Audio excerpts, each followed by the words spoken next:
پہلا درجہ شاباش دینے کا ہوتا ہے، دوسرا تصدیق کا ہوتا ہے، آخری درجہ ہوتا ہے کہ خاموشی اختیار کرنا، جس کو ہم ہماری اصطلاح میں نکیر کرنا کہتے ہیں۔ صحابی نے کوئی بات کی ہے، حضور نے سنی ہے، نکیر نہیں فرمائی، تو گویا کنفرم کر دیے، یہ حدیث ہے۔ بات صحابی کی ہے، حدیث رسول اللہ کی کہلائے گی۔ صحابی نے کوئی کام کیا ہے، حضور نے دیکھا ہے، حضور کے علم میں آیا ہے، نکیر نہیں فرمائی، گویا کنفرم کر دیے۔ تو یہ عمل صحابی کا ہے، روایت بھی آ کر حدیث حضور کی بن جائے گی۔ یہ تین دائرے حدیث کے، حدیث کی تعریف میں محدثین شامل کرتے ہیں: قول رسول اللہ صلی اللہ علیہ وسلم، اور فعلہ، اور تقریر۔ لیکن شاہ صاحب نے ایک بات زائد کی ہے، باقی محدثین حدیث کی تعریف کرتے ہیں، یہ تعریف ہے۔ شاہ صاحب حدیث کا تعارف کرواتے ہیں کہ حدیث دین کی کسی بھی بات تک رسائی کا واحد ذریعہ ہے۔ دین کی کسی بھی بات تک رسائی کا واحد ذریعہ کیا ہے؟ حدیث کے بغیر رسائی نہیں ہوتی۔ قرآن پاک کے حوالے سے میں نے ایک بات کہی تھی کہ قرآن پاک میں ہمیں سب سے پہلے متن تک پہنچنا ہے، وہ حدیث کے بغیر ممکن نہیں ہے۔ قرآن پاک کے متن مثلا پہلی 5 آیتیں ہیں، اقرأ بسم ربک الذی خلق، ہم غار حرا کے ذریعے پہنچیں گے وہاں۔ غار حرا کا واقعہ ہے، حضور نے بیان فرمایا ہے، اس میں سے ہمیں 5 آیتیں ملی ہیں۔ اگر غار حرا کا واقعہ ہے تو 5 آیتیں ہیں، نہیں ہے تو نہیں۔ غار حرا کا واقعہ روایت سے ملے گا، حضور نے واقعہ بیان کیا، صحابہ نے روایت کر دیا۔ اگر روایت ہے تو واقعہ ہے، اگر روایت ہے تو واقعہ نہیں ہے۔ اس لیے قرآن پاک کے تمام الفاظ الحمدللہ رب العالمین سے لے کر من الجنت والناس تک کوئی لفظ ایسا نہیں ہے جو قال رسول اللہ کے بغیر آگے ہو۔ حضور نے فرمایا یہ آیت اتری ہے، تب درج ہوئی ہے۔ کوئی لفظ حضور نے نہیں فرمایا اور درج ہو گیا قرآن پاک میں، قرآن کا ہے۔ قرآن پاک کے ایک ایک لفظ تک، ترتیب تک، آیت تک رسائی کس کی ہے؟ کس کے ذریعے ہے؟ حدیث ہے تو قرآن پاک ہے، حدیث نہیں ہے تو قرآن پاک نہیں ہے۔ میں نے اس پہ ایک لطیفہ بھی عرض کیا تھا۔ بعض دوست پوچھتے ہیں کہ قرآن پاک پر ایمان لانے کے بعد حدیث پہ ایمان لانا بھی ضروری ہے؟ میں کہا کرتا ہوں حدیث قرآن پاک کے بعد نہیں، قرآن پاک سے پہلے۔ دلائل کی ترتیب میں قرآن پہلے، حدیث بعد میں ہے۔ ایمان کی ترتیب میں حدیث پہلے ہے، قرآن بعد میں ہے۔ حدیث پہ ایمان ہوگا تو قرآن پہ ہوگا، حدیث پہ نہیں ہے تو قرآن پہ نہیں ہے، ممکن نہیں ہے۔ اچھا، اس میں پھر اگلی بات جو شاہ صاحب کرتے ہیں کہ علم حدیث دین کی کسی بھی بات تک رسائی کا ذریعہ کیا ہے؟ حدیث ہے، لیکن اس کے مختلف درجات ہیں۔ شاہ صاحب نے 4 دائرے بیان کیے ہیں، چھلکوں سے تعبیر کیا ہے۔ جیسے پیاز کا ایک چھلکا، دوسرا چھلکا، تیسرا چھلکا، چوتھا چھلکا، اوپر والا چھلکا ہے، دوسرا چھلکا ہے، ساتھ تعبیر یہ کیا ہے۔ فرمایا کہ اوپر والا چھلکا جو ہے سب سے پہلے کس سے واسطہ پڑے گا؟ روایت سے۔ سند ہے یا نہیں ہے، سند صحیح ہے، غریب ہے، حدیث ضعیف ہے، موضوع ہے، مستند ہے نہیں ہے، منقطع ہے، سب سے پہلے واسطہ کسے پڑے گا؟ سند۔ یہ محدثین کا کام ہے۔ اس روایت کا درجہ کیا ہے؟ سند کیسی ہے؟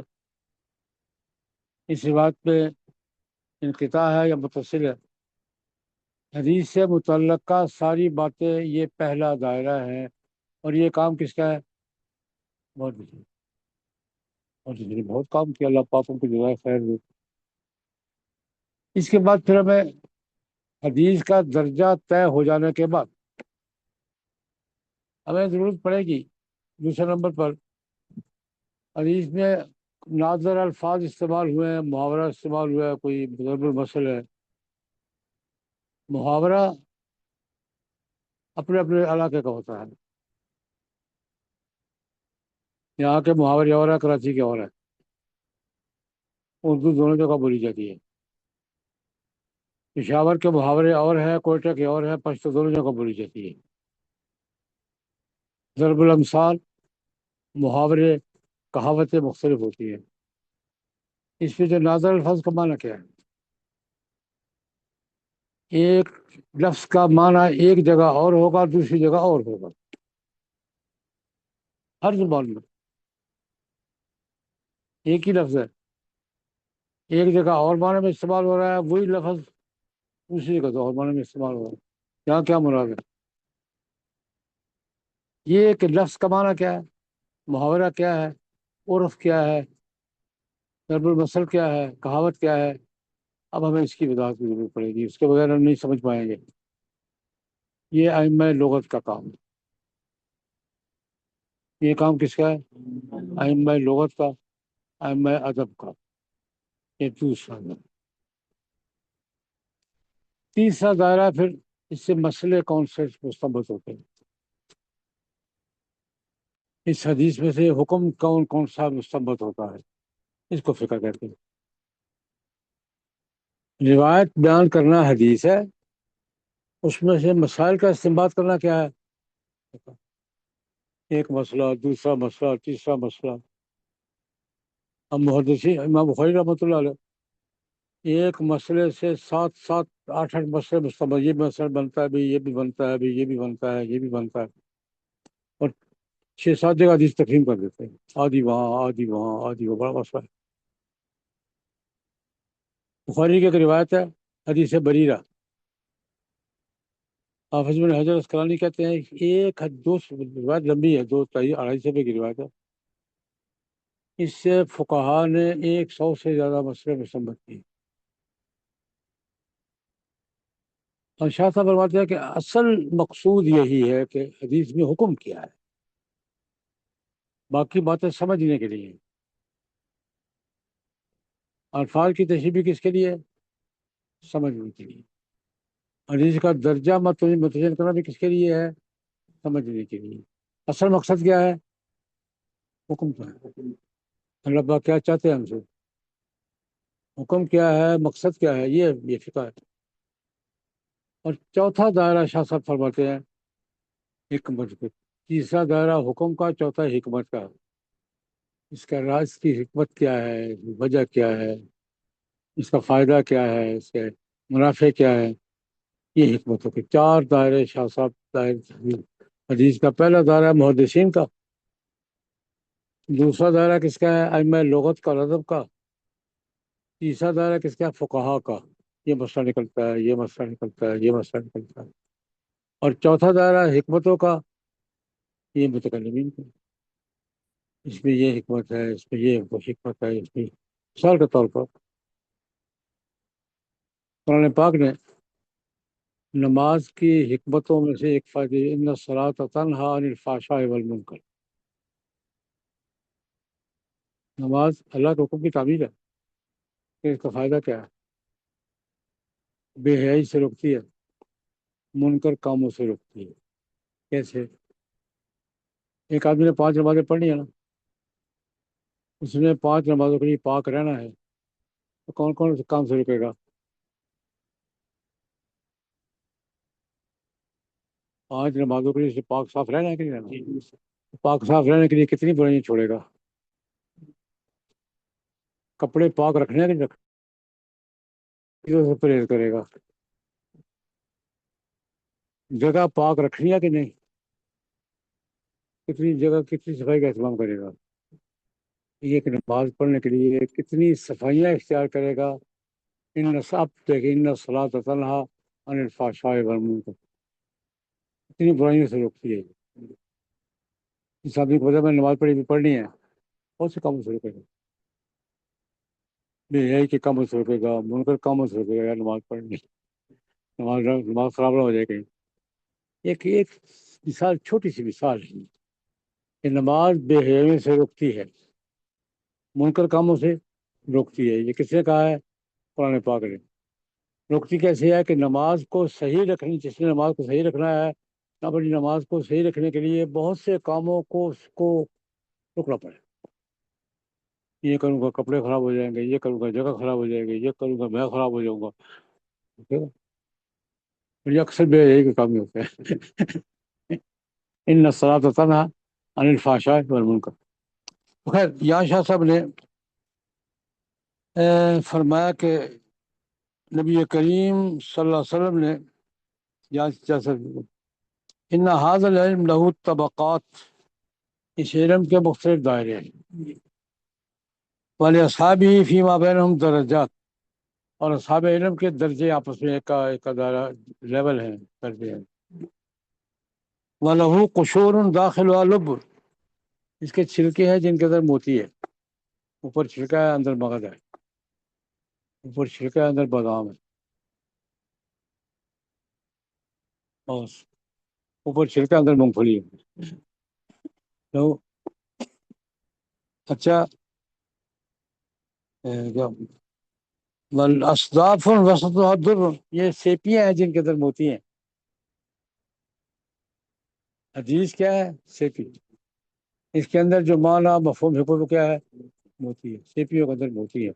کافی مثالیں دے کے اہمیت سمجھا دیں۔ پھر فرماتے ہیں کہ علم حدیث کے جو مختلف دائرے ہیں، طبقات ہیں، علماء نے بڑی خدمت کی ہے۔ قد صنف العلماء رحمهم اللہ تعالی فی اکثر الابواب، ان ابواب میں سے اکثر میں علماء نے، محدثین نے کتابیں لکھی ہیں ایسی زبردست، ما تقتنص به العوابد، عوابد جنگلی جانور، جو جنگل میں ان کے ساتھ جنگلی جانور شکار کیے جا سکتے ہیں، یعنی قابو میں نہ آنے والی چیزیں قابو کی جاتی، ایسی کتابیں لکھی ہے ما تقتنص به العوابد، اس کے ساتھ وحشی جانور، جنگلی جانور قابو کیے جاتے ہیں۔ اچھا، وتذلل الصعاب، وتذلل بالصعاب، اڑیل جانور کنٹرول کیے جاتے ہیں۔ علماء نے ایسے اصول قائم کیے ہیں جن کے ساتھ وحشی جانور شکار ہوتے ہیں اور اڑیل جانور قابو ہوتے ہیں، یعنی مشکل مسائل حل ہوتے ہیں۔ اب اس کی درجہ بندی کرتے ہیں۔ اقرب القشور الی الظاہر، حدیث کو پیاز تصور کر لیں، اس کا اوپر کا چھلکا جو ہے نا ظاہر کی طرف سب سے قریبی، فن و معرفت الاحادیث، حدیث کی پہچان کا فن، صحت کے اعتبار سے، ضعف کے اعتبار سے، صحیح ہے یا ضعیف، استفاضتاً و غرابتاً، حدیث مشہور ہے یا حدیث غریب ہے۔ یہ کام کس نے کیا ہے؟ تصدیٰ لہ جہابذۃ المحدثین، ماہر محدثین نے یہ کام کیا، بخاری جیسے، مسلم جیسے، والحفاظ من المتقدمین، اور حافظ الحدیث جو متقدمین، آج کے نہیں، متقدمین حفاظ جو ہے نا بڑے کمال کے لوگ تھے، انہوں نے یہ کام کیا، حدیث کا صحت، درجہ، غریب، مشہور، یہ پہلا درجہ ہے۔ علوم حدیث کا پہلا درجہ کیا ہے؟ صحت، سند، اس کا درجہ۔ ثم یتلوہ فن و معانی غریبہ، اس کے بعد دوسرا درجہ کیا ہے کہ پیچھے پیچھے نادر الفاظ کی، مطلب سنیں، نادر الفاظ ہوئے، معنی کیا ہے؟ وہ ضبط مشکل ہے، کوئی بات سمجھ میں نہیں آ رہی تو اس کو کیسے سمجھنا ہے، مشکلات کو ضبط کرنا، یہ کام کون کرتے ہیں؟ تصدیٰ لہ ائمۃ الفنون الادبیہ، فنون ادبیہ کے امام، والمتقنون من علماء العربیہ، علماء عربیت کے ماہرین، مضبوط لوگ، یہ دوسرا درجہ ہے۔ ثم یتلو، پھر اس کے بعد تیسرا درجہ کیا ہے؟ فن و معانی شریعہ، اس کا شرعی معنی کیا ہے، یعنی کیوں یہ حکم کیا ہے، معنی شرعی کا معنی اس آیت میں، اس حدیث میں حضور نے کیا کہنا چاہا، کیا حکم دیا؟ استنباط الاحکام الفریہ، اس میں سے فری احکام کا مسئلہ کرنا، یہ مسئلہ نکلتا ہے، یہ نکلتا ہے، یہ نکلتا ہے. اور قیاس علی الحکم المنصوص، قیاس منصوص حکم پر غیر منصوص کو قیاس کرنا، قیاس اسی کا نام ہے. آگے اصطلاحات عبارت النص سے، یہ ساری اصول فقہ کی اصطلاحات ہے. عبارت النص ہے، استدلال ہے، ایما کے ساتھ، اشارے کے ساتھ، منسوخ کا معلوم کرنا، محکم کا معلوم کرنا، مرجوع کا معلوم کرنا، مبرم قطعی، یہ مجروح ہے، یہ مبرم ہے، یہ راجع ہے، یہ مرجوع ہے، یہ قوی ہے، یہ ضعیف ہے، یہ دائرہ، یہ کس کا کام ہے؟ وہ کہا. اب یہ بات تین دائرے بیان کیے. آزاد بمنزلۃ اللب والدر عند عامۃ العلماء، عام علماء کے نزدیک اصل یہ پہلے دو دائرے سمجھنے کے لیے، جس کو سمجھنا ہے وہ یہ ہے. پہلے دو دائرے کس کے لیے؟ یہ جس کو سمجھنا ہے حکم کیا ہے، یہ کام کنہوں نے کیا ہے؟ تو صدا لو، اس کے درپے ہوئے محققون من الفقہاء. یہ تین دائرے پہلے بیان کیے ہیں. اب شاہ صاحب کا اپنا دائرہ آ رہا ہے نا، اس کو الگ بیان کر. بزرگوں دوستوں، دین کا اصل کام یہی ہے. بڑے مزے سے بیان کریں گے. پہلا کام محدثین کا، دوسرا کام علماء عربیت کا، تیسرا کام فقہاء کا. هذا ان ادق العلوم الفنون الحدیثیت باسرها، تمام فنون دینیہ میں سب سے زیادہ دقیق من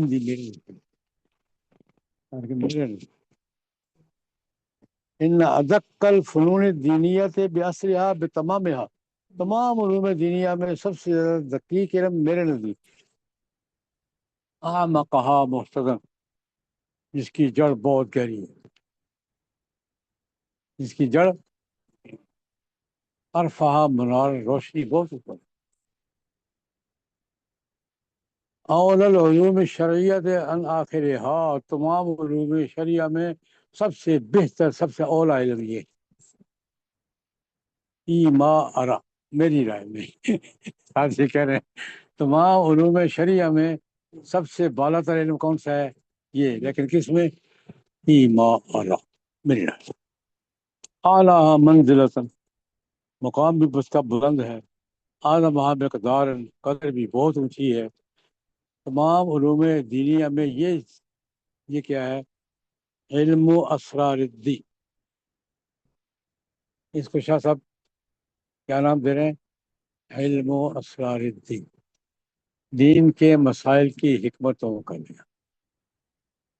یہ کیوں ہے، یہ کیوں ہے، یہ کیسے ہے؟ علم و اسرار الدین الباحث عن حکم الاحکام، ہوتا حکم الاحکام، یہ حکم الاحکام. حکم بیان کرنے والا علم فقہ ہے، حکمت بیان کرنے والا یہ ہے. اس کی حکمت کیا ہے؟ الباحث عن حکم الاحکام واللمیات، اس کی لیم کیا ہے، مقصد کیا تھا، یہ بات کیوں کی ہے؟ اسرار خواص الاعمال والنکاتها، اعمال کے خواص کیا ہیں، نماز کا فائدہ کیا ہے، روزے کا فائدہ کیا ہے، حج کا فائدہ کیا ہے، ساری فائدے کیا ہے، ان کے نقطے. یہ چار درجے بیان کر کے اب شاہ صاحب کا بھی تسلی نہیں ہوئی. واللہ، خدا کی قسم، تمام علوم سے زیادہ اس علم کا حق ہے کہ بندہ اس پہ اپنا بھروسہ رکھے. واللہ حق العلوم، تمام علوم میں سب سے زیادہ حقدار یہ ہے.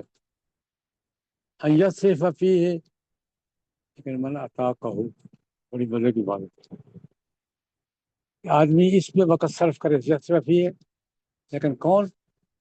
جس کا ذوق ہے وہ من عطا کہو، دوسرا نہیں. دوسرا اپنا گزار کر رہے گا.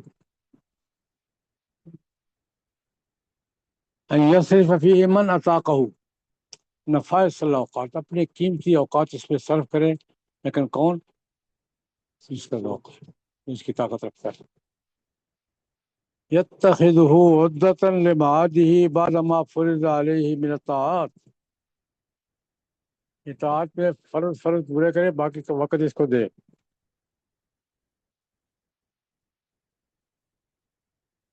اپنے قیمتی اوقات اس میں صرف کرے، اور واجب فرض باتیں کر کے نا باقی وقت اس کو دے، اس کا ذوق رکھتا ہے. فرمایا کہ یتخذہ عدۃ لمعادہ، اپنی قیامت کی تیاری اس کو بنائی، آخرت کی بڑے بڑے ثواب کی بات ہے، اپنی اجر کی بات ہے. عدۃ لمعادہ، اپنی معاد کے لیے، قیامت کے لیے سامان بنائے اس کو. بعد ما فرض علیہ من الطاعات، جتنی فرض باتیں ہیں نا وہ پوری کر، وہ تو کرنی ہے، باقی کام نہیں ہے، باقی سارے اوقات اس کو. کیوں؟ مثال دیتے ہیں، اس کو فلسفی کہتے ہیں. دین کی فلسفی کیا ہے؟ آج کے اسلام میں کیا کہتے ہیں؟ فلسفی. حکمت کیا ہے، ضرورت کیا ہے، فائدہ کیا ہے، نتیجہ کیا ہے. یہ فلسفی کا علم جو ہے نا، انسان کو صاحب بصیرت فراہم ہوتا ہے. اذ به یسیر الانسان علی بصیرہ فیما جاء بالشرع، شریعت کے احکام پر ایک کو سن لیا مان لیا ٹھیک، لیکن سن کے مانا اور چیز ہے، سمجھ کے مانا اور. سن کے مان لیا ٹھیک ہے، لیکن اگر سمجھ بھی آ گئی ہے تو یہ ٹھیک ہے یا شک ہے. اذ به یسیر الانسان علی بصیرہ فیما جاء بالشرع. مثال دیتے ہیں، ایک مثال. ایک آدمی شعر کا ذوق رکھتا ہے، اشعار پسند کرتا ہے، بعض اوقات شعر سنتا ہے تو اس کو لطف آتا ہے. شعر شعر فہمی رکھتا ہے. ایک وہ ہے جو شعر کا فن بھی جانتا ہے، یہ وزن برابر ہے، یہ نہیں ہے، یہ قافیہ ٹھیک ہے، یہ ردیف ٹھیک ہے. جو فن جانتا ہے وہ شعر کو زیادہ سمجھے گا یا خالی سمجھنے والا؟ اس کی نسبت ایسی ہے نسبت تکون نسبت بتلک الاخبار، ان روایات کے ساتھ اس کی نسبت ایسی ہوگی نسبت صاحب العروض بدواوین الاشعار، شعروں کے دیوان پڑھتے ہوئے جو عروض اور قافیے کا فن جانتا ہے، اس کو جو مزہ آئے گا وہ دوسرے کو نہیں. صاحب العروض، عروض قافیہ فن. یا مثلا ایک آدمی منطق کی بات کرتا ہے، سنتا ہے، ایک منطق کے اصولوں سے واقف ہے. جو منطق کے اصولوں سے واقف ہے وہ منطقی کی بات زیادہ سمجھے گا یا ویسے سننے والے زیادہ سمجھے گا؟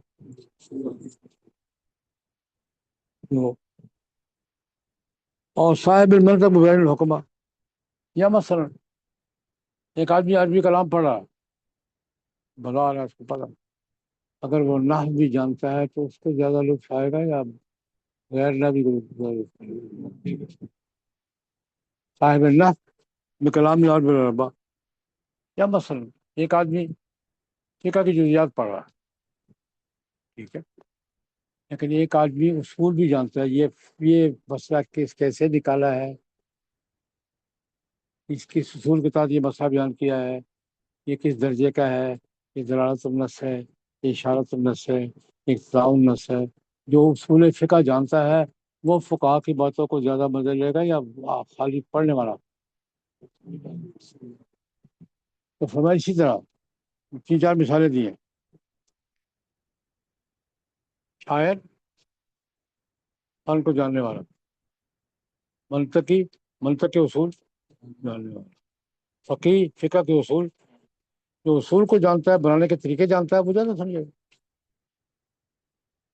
اچھا، اس سے فائدہ کیا ہے؟ آدمی حاطب لیل ہونے سے بچ جاتا.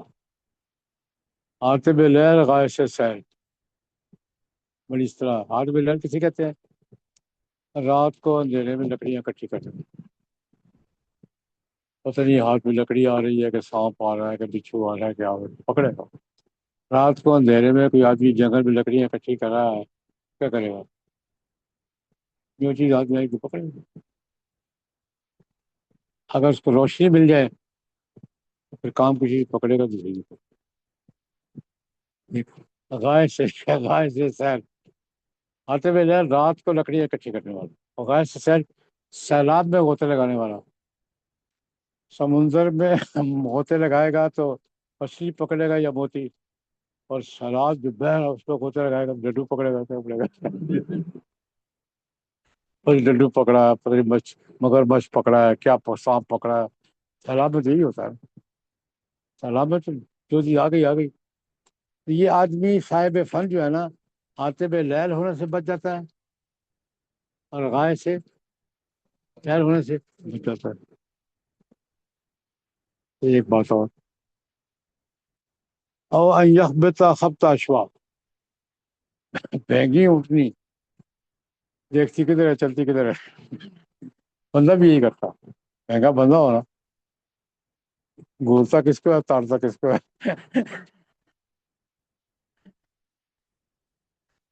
یخبط خبط اشوا، بھینگی اونٹنی جس طرح ادھر پاؤں مارتی ہے نا، اس سے بچہ کو پتا ادھر جانا ہے، اگر اس کی آنکھیں ٹھیک ہے تو۔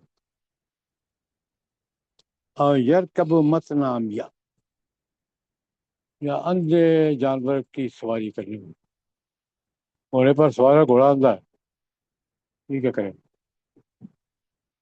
یرکب متنامیا، اندھے جانور کی پشت پہ سواری کرنے والا، ان کیفیتوں سے بچ جاتا آدمی جو حکمتیں جانتا ہو۔ او،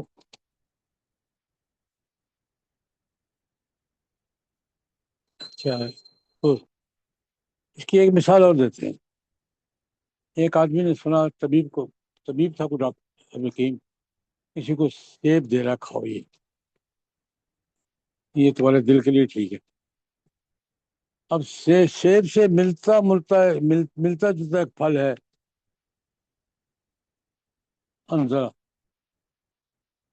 کڑوا ہوتا ہے، جنگلی پھل ہے، کڑوا ہوتا ہے، اس نے سیب کی طرح کا وہ مریض کو کھلا دیا، شکل دیکھ کر کیا کریں گے؟ حکیم تو دیکھا نہیں یہ سیب ہے بھی کہ نہیں، اور غیر حکیم کیا کرے گا؟ شکل دیکھ کر کھلا دے گا، اس کو بڑا بڑا کرے گا۔ تو میں کماسل رجل سمعت طبیبہ، جس نے طبیب سے سنا یامر باکل التفاح، سیب کھانے کا حکم دے رہا ہے، فقاس الحنظلۃ علیہ، حنظلہ کو اس پہ قیاس کیا، مشاکل اشباہ، شکل سے ملنے کی وجہ سے۔ ایک اور پڑھ لیں، ربی یسیر و مومن اللہ بینۃ من ربی، اس حکمت جاننے کے ساتھ آدمی اپنے رب کے حکم پر اس کی بصیرت بڑھ جاتی ہے۔ مثلا مثال یہ دی، کسی نے اس کو اخبرہ صادق، کسی آدمی نے کہا ان السم قاتل، سم قاتل، زہر کیا کرتا ہے؟ قتل کرتا ہے۔ سم کے سیم بھی قاتل ہی ہوتی ہے۔ یعنی سم کیا ہے؟ قاتل ہے۔ اچھا ٹھیک، صدق کو بھی معاف کرو، پھر قرآن سے پیدا قاتل کیوں ہے؟ ایک ہے زہر کھانے سے آدمی مر جاتا ہے، کیوں؟ زہر کی حرارت اور خشکی انسان کی برداشت سے بڑھ، زہر میں حرارت اس درجے کی ہوتی ہے جو انسان برداشت نہیں کر سکتا، اور خشکی بھی اس درجے کی ہوتی ہے کہ انسان برداشت نہیں کر سکتا۔ اب جس آدمی کو وجہ معلوم ہو گئی ہے یہ زہر اس لیے مارتا ہے کہ اس کی حرارت، حکیم لوگ کیا کرتے ہیں؟ اس کی حرارت کو کم کر کے قابل برداشت کرتے ہیں۔ سنیاسی کیا کرتے ہیں؟ زہر سے دوائی بناتے ہیں، اس کی حرارت کم کرتے ہیں، اس کی یبوست کم کرتے ہیں، انسان کی برداشت کے دائرے میں لاتے ہیں، وہ کینسر کا علاج ہے۔ چینی، یہ آپ کو بچھو جو ہے سب سے زیادہ چین خریدتا ہے اور اس سے کینسر کی دوائی بناتا ہے۔ آپ کی دو چیزیں چین میں بہت قیمتی بکتی ہے، کھوتا، بچھو۔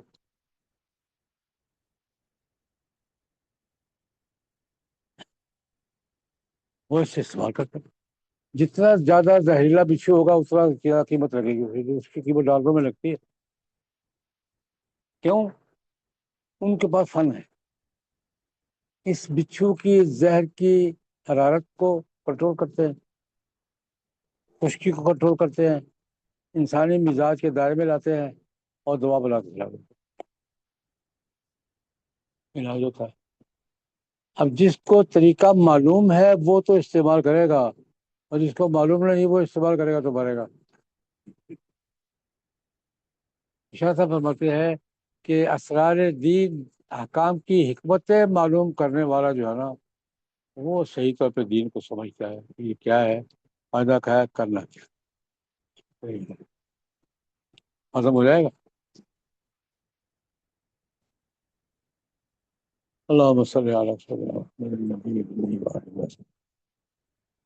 استغفرک ربنا من کل ذنب. صلی اللہ تعالی علی سیدنا محمد وآلہ وصحبہ. ہاں جی علماء کرام. السلام علیکم ورحمۃ اللہ وبرکاتہ. اب ہم کلاس کو ختم کر رہے ہیں کیونکہ ہماری کلاس مکمل ہو چکی ہے. مزید کوئی بات ہوگی تو آپ گروپ میں کر سکتے ہیں. السلام علیکم ورحمۃ اللہ وبرکاتہ. وعلیکم السلام ورحمۃ اللہ وبرکاتہ.